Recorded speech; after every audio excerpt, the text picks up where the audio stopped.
This is Jamie Drummond for Good Food Revolution.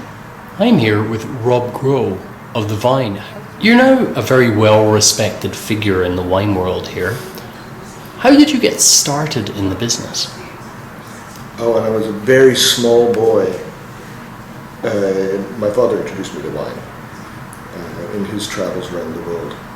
He was in export marketing, and so he traveled a lot and brought home wine from places all over the world, which he shared. Pisco from South America, horrible things that we broke into with my friends. Can you remember your first experience of wine? I do.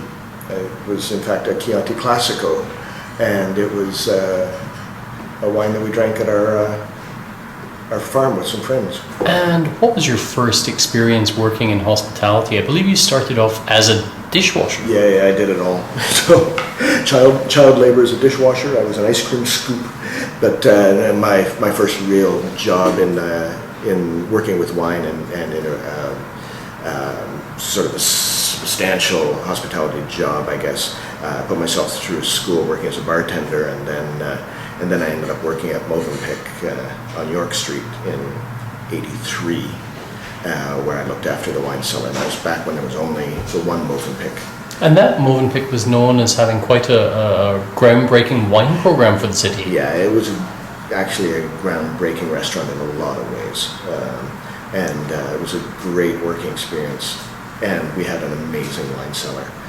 It's a Swiss-owned company, and in Switzerland they own wine shops and wine distribution business. Oh, I wasn't aware of that. Yeah, really interesting.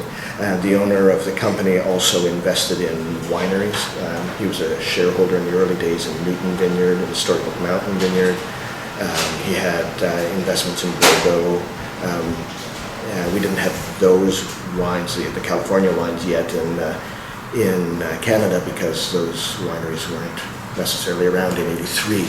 But it was a great wine program, and I got to look after all of that.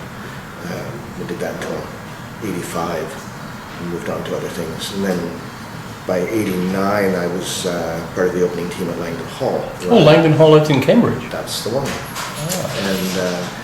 And we built a really interesting wine program there as well. Back in '89, we built a really interesting Ontario wine program, because we had a lot of tourists. Being part of the Relais Chateau organization, we had a lot of visitors from other countries, and it was great to show off Ontario wine, even in the early days of the Ontario wine industry. It was a lot of fun. What kind of wines were you showing at that point? Who were the players in those days? This is before my time in Canada. Yeah, it was. I did a lot with Henry of Pelham. I did quite a bit with Cave Spring.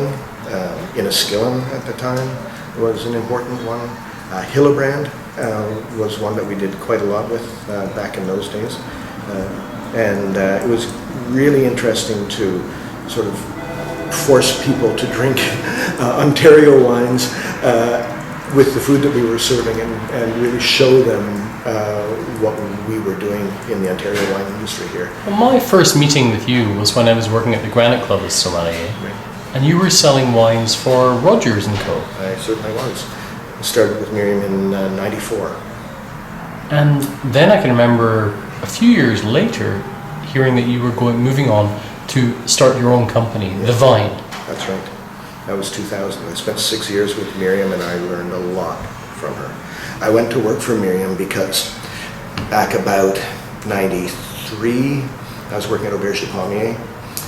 Bob Ray was premier, and he was talking about privatizing the LCBO, and I thought, if that's going to happen, I want to have a wine shop, so I better get a job in the wine business so I can learn something about it before all of this happens.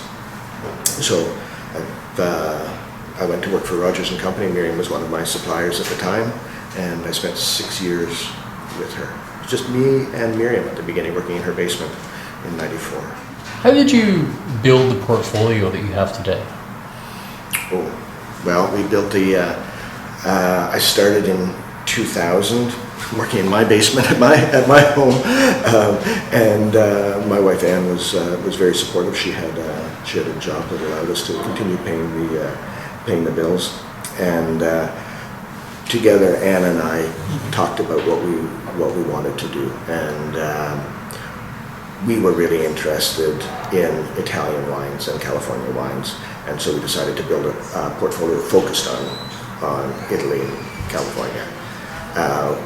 We made a list of California wineries that we respected, that we were interested in, and that weren't represented in Ontario, and we sent off a bunch of letters. I think we sent off about 16 letters, and we went to California for a week and met with all those people, and we thought, if we can get 3 or 4 of those wineries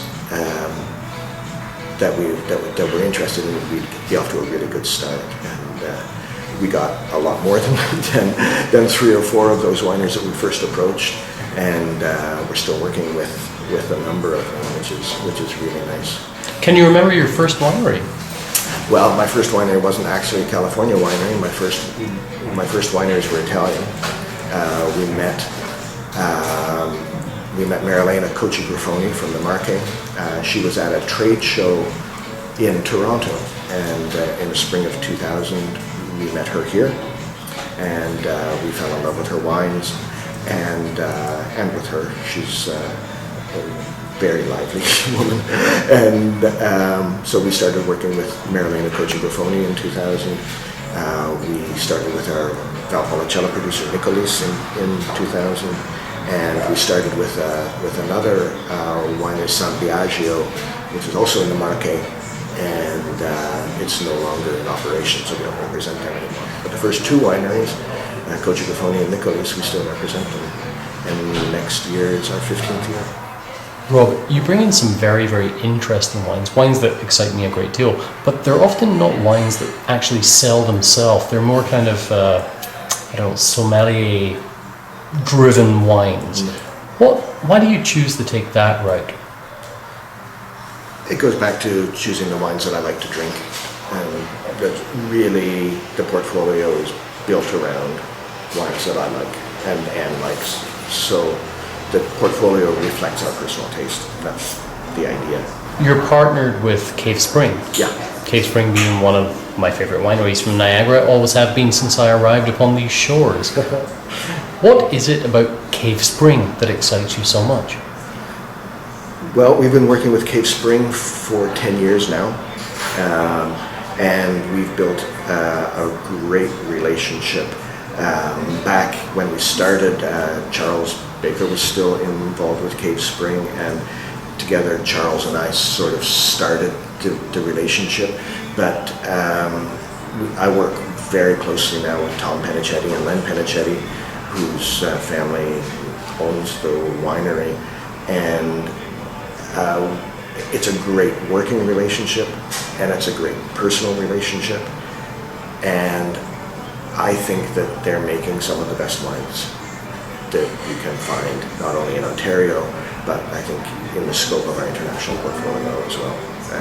Tremendous respect for what they're doing. I think Cave Spring Vineyard is the best place in Niagara to grow wine, and I think Angelo and his winemaking team